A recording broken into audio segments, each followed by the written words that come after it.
Okay, here we have Marvin Harris's phase-controlled motor speed control circuit. This is a very different kind of circuit than the standard pulse width modulation circuits.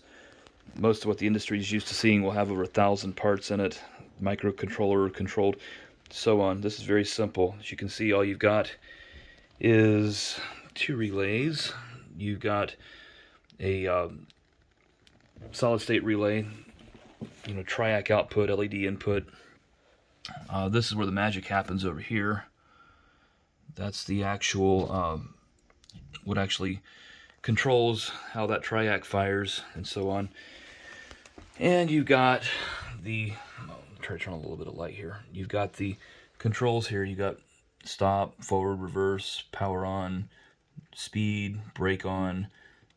You got two 12-amp breakers there. You only need one of them for 110 use, but if you have two legs for split phase, you'll need two of them. You got a high speed, like a maximum speed adjust and a minimum speed adjust. But it's for DC motors. As you can see, you've got two rectifiers.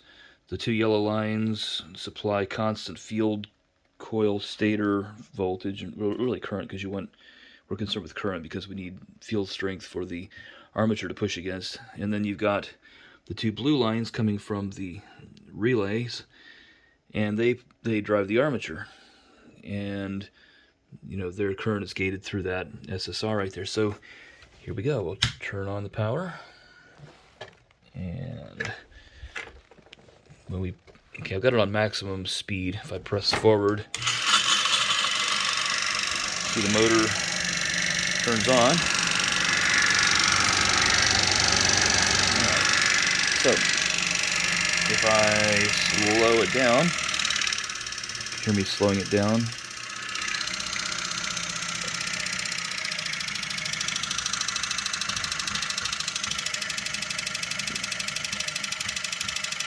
You can hear it's got current regulation feedback. So apparently, as it starts to slow down, it at some point kicks back in. It knows when it's getting too slow. So if I turn it way down like this,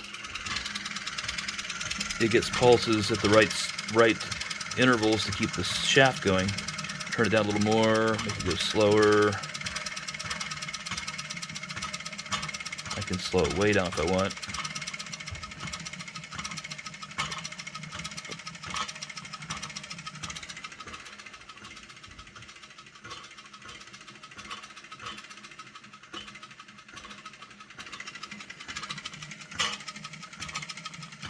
I can slow it down even further if I want to. We get just a little bit of movement. Turn it way down. Turn it down to minimum. That's minimum on the control there.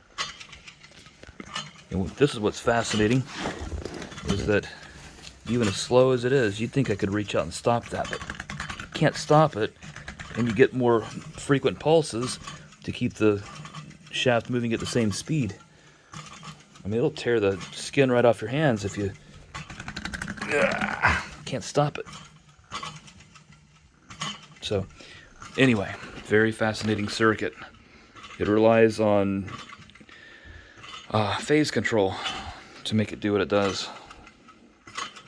I can run it faster.